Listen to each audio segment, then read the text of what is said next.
In today's Destiny 2 video, the Into the Light update has arrived, and we're going to be doing a review on the Elsie's Rifle Pulse Rifle. What are the perks, what are the stats, and is it actually worth using? Those are the questions that will be answered. So Guardians, let's get into it.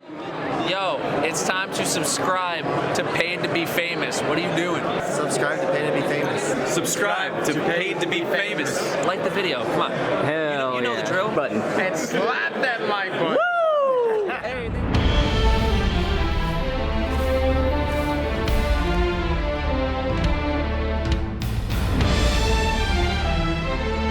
So if you guys want to obtain the Elsie's Rifle, head on over to the Hall of Champions, and you actually want to talk to Arcite over here. Arcite is going to have bounties up here. I already picked him up, but he's going to have bounties for the Pulse Rifle, the SMG, the Sword, the Hung Jury. All you got to do is pick up the Pulse Rifle bounty and get Pulse Rifle kills in Onslaught or anywhere in the solar system. But Pulse Rifle kills inside of Onslaught gives you more progress. Once you turn in the bounty, it'll actually reward you with a curated roll, and this is the curated roll right here. As you can see, it has the gold ornament on it, and it comes with full bore ricochet rewind rounds and adrenaline junkie. As you can see down here, we have the weapon ornament, and you can take it off, as you can see right there, and then you can apply it whenever you want. The Elsie's Rifle is a legendary energy pulse rifle doing void damage. It's a high impact frame, so it is just like the Messenger pulse rifle from Trials of Osiris. And as you can see right here in this graphic, this actually beats the Messenger in almost every single stat. It has better stability, better handling, better airborne effectiveness, a higher aim assist, and a better recoil direction. And to top it all off, the Elsie's Rifle can get a lot of the same perks the Messenger can. So when it comes to choosing a barrel on this, the base recoil direction is 73. So if you roll something like Arrowhead Break, that is going to bring it all the way up to a perfect 100. Or you can actually go with something like Small Bore for a bit more range and stability. For the magazine perks, I would suggest going with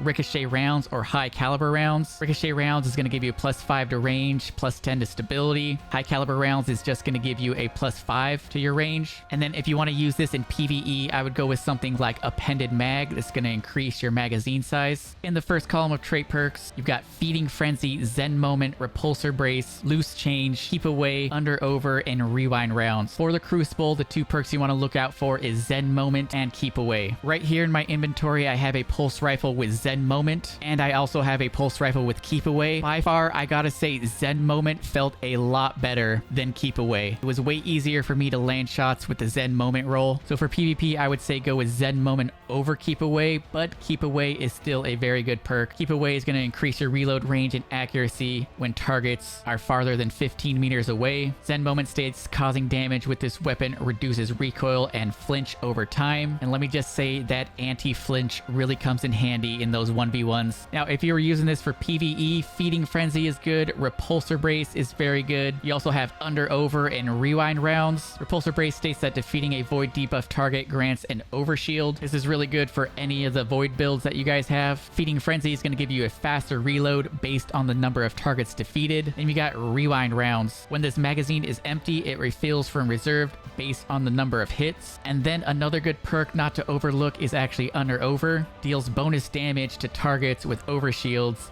Deals a small amount of bonus damage to combatant shields. Under Over is another good perk for PvE due to the fact that you have Titans running around with overshields at all times. Then moving on to the last column of trait perks, you've got Frenzy, Destabilizing Rounds, Kill Clip, Desperate Measures, Head Seeker, Desperado, Adrenaline Junkie. These are some top tier perks in my opinion. Now the base time to kill on this pulse rifle is a 0.67. If you guys go with Desperado, that is going to drop it down to a 0.55 time to kill, and you will be able to 2-burst. You also have Kill Clip. Reloading after a kill grants increased damage. 25% increase to damage. This is going to take your 0.67 time to kill down to a 0.6 second time to kill. And another good option for PvP is Head Seeker. Body shots landed with this weapon increase precision damage and aim assist for a short time. Body shots landed while this perk is active refresh the timer. And in the last column of trait perks, we have a brand new trait called Desperate Measures. Weapon final blows grant bonus damage. Melee and grenade final blows grant a larger damage bonus that can stack.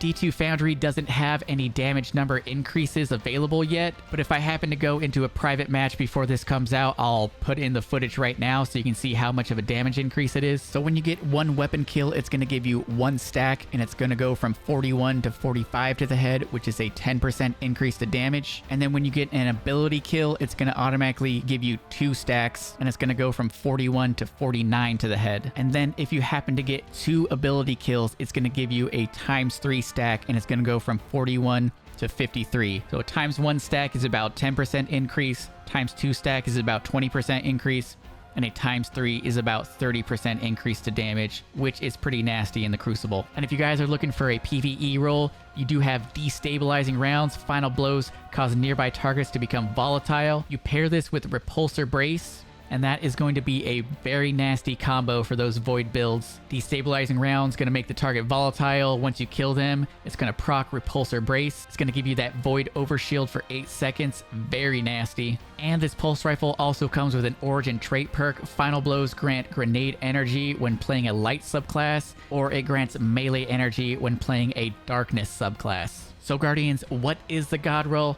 Well, in my opinion, I would probably max out the range and go with full bore, ricochet rounds, Zen moment. And for the last column, I really cannot make up my mind because Head Seeker is an awesome perk for PvP, Kill Clip is an awesome perk for PvP, and Desperado technically will give you the fastest time to kill on this. So Guardians, you're gonna have to decide between Kill Clip, Head Seeker, and Desperado in that last column. And since we're going with Zen Moment for the masterwork, I would say go with range and then slap on a counterbalance stock. But don't forget, Guardians, if you go with Arrowhead Break, the counterbalance stock will not be necessary, and you can go with something like a targeting adjuster. And then for that PvE God roll, I would go with Arrowhead Break, Appended Mag, Repulsor Brace, and Destabilizing Rounds. So Guardians, that is going to do it for the review. I was pretty skeptical when they announced the Elsie's rifle, but judging on the base stats, it is literally at base better than the Messenger Pulse Rifle. You can't put adept mods on it, but I don't really think that matters. This Pulse Rifle is still slapping.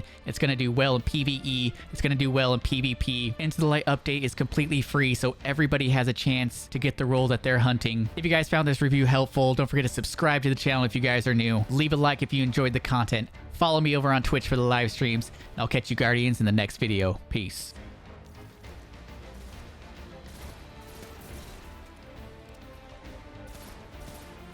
Gotcha, young man. Gotcha, young man.